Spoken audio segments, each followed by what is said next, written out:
बोलो संतोषी माता की जय। माँ संतोषी की जय। यह कथा पढ़े बिना संतोषी माता का व्रत अधूरा होता है। संतोषी माता व्रत की पौराणिक कथा के अनुसार एक बुढ़िया थी। उसका एक ही पुत्र था।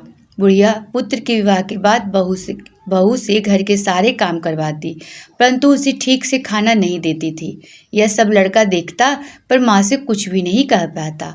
बहू दिन भर काम में लगी रहती, उपले थापती, रोटी रसोई करती, बर्तन साफ करती, कपड़े धोती, और इसी में उसका सारा समय बीत जाता।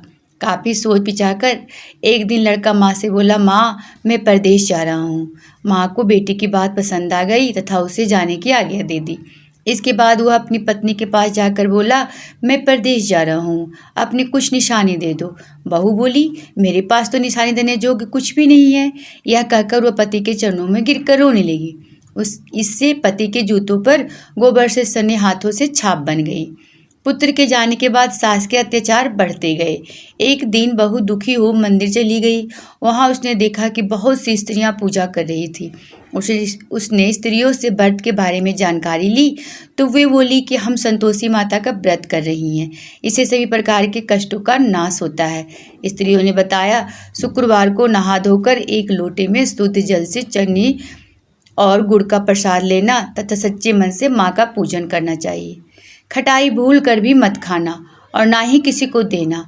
एक वक्त भोजन करना। व्रत विधान सुनकर अब वह प्रति शुक्रवार को संयम से व्रत करने लगी। माता की कृपा से कुछ दिनों के बाद पति का पत्र आया। कुछ दिनों बाद पैसा भी आ गया। उसने प्रसन्न मन से फिर व्रत किया तथा मंदिर में जा अन्य स्त्रियों से बोली, संतोषी माँ की कृपा से हमें पति का पत्र तथा रुपया आया है। अन्य सभी स्त्रियां भी श्रद्धा से व्रत करने लगी। बहू ने कहा, हे माँ, जब मेरा पति घर आ जाएगा तो मैं तुम्हारे व्रत का उद्यापन करूंगी। अब एक रात संतोषी माँ ने उसके पति को स्वप्न दिया और कहा कि तुम अपने घर क्यों नहीं जाते। तो वह कहने लगा, सेठ का सारा सामान अभी बिका नहीं, रुपया भी अभी नहीं आया है। उसने सेठ को स्वप्न की सारी बात कही तथा घर जाने की इजाज़त मांगी, पर सेठ ने इनकार कर दिया। माँ की कृपा से कई व्यापारी आए, सोना चांदी तथा अन्य सामान खरीद कर ले गए।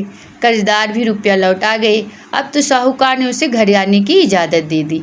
घर आकर पुत्र ने अपनी माँ और पत्नी को बहुत सारे रुपये दिए। पत्नी ने कहा कि मुझे संतोषी माता के व्रत का उद्यापन करना है। उसने सभी को न्योता दे उद्यापन की सारी तैयारी की।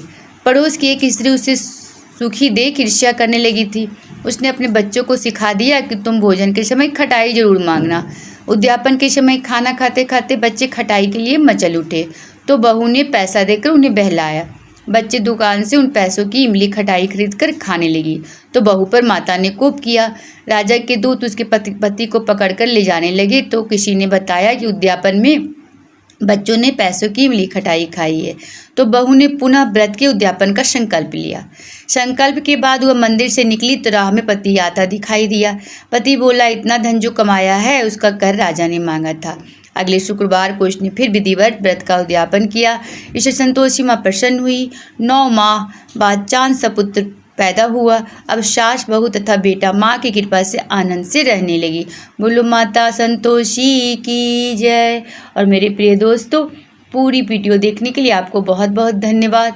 ये सारी जानकारी मुझे इंटरनेट से प्राप्त हुई है, इससे मेरा चैनल कोई दावा नहीं करता है।